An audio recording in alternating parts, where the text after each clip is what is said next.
সবিয়াস আসসালামু আলাইকুম। দেখেন আজকে বিয়ে বাড়িতে গেলাম আমার সন্তানকে নিয়ে। সন্তানকে বললাম, বাবা তুমি রাও করেন, তুমি আমাকে ধরে ধরে নিয়ে যাও।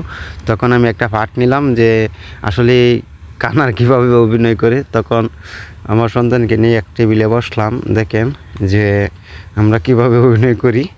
যে আসলে যে শুটিং টাইমে কিন্তু আসলে অনেক কিছু হয়। যে দেখেন আমি কিন্তু আসলে নিশ্চিত আমি কান্নার অভিনয়টা নিয়ে দেখেন কীভাবে মানুষকে বোকা বানানোর চেষ্টা করলাম। কিন্তু আসলেই যে আমাদের টেবিলে যে শাহিদার আছে সে কিন্তু আসলেই বুঝতে পারে নাই।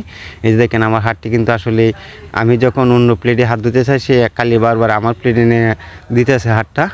তারপরে আরও অনেক কিছু ওই যে দেখেন আমি কিন্তু আসলেই যে আমার প্লেটে অন্যজনের তালাত হাত ধুতেছি, কিন্তু আসলে একটা বোকা বানানোর চেষ্টা করতেছি। কিন্তু দেখেন কিভাবে তাকে বোকা বানায়। এই যে কাবার নিয়েও কিন্তু আসলে দেখেন, এই যে দেখেন আমি কিন্তু আসলে এই যে রুস্ট কিন্তু আসলে অন্যজনের পাত্রে নিয়ে খাওয়া শুরু করলাম। তখন বাবুর্চি খালি শাহিদার খালি হাত নিয়ে নেয়, অন্য আমার টেবিলে নিয়ে যায়। এই যে দেখেন অনেক সময় আমি যখন আদর বাড়িয়া করলাম সে কিন্তু আসলে এই যে দেখেন সে কিন্তু আসলে বিরক্তকর লাগতেছিল যে না ওটা মনে আসলেই ওই যে দেখেন আমি কিন্তু আসলে জোর করে নিয়ে খাওয়া শুরু করলাম। তখন কিন্তু আসলে কিছু তার বলা ছিল না।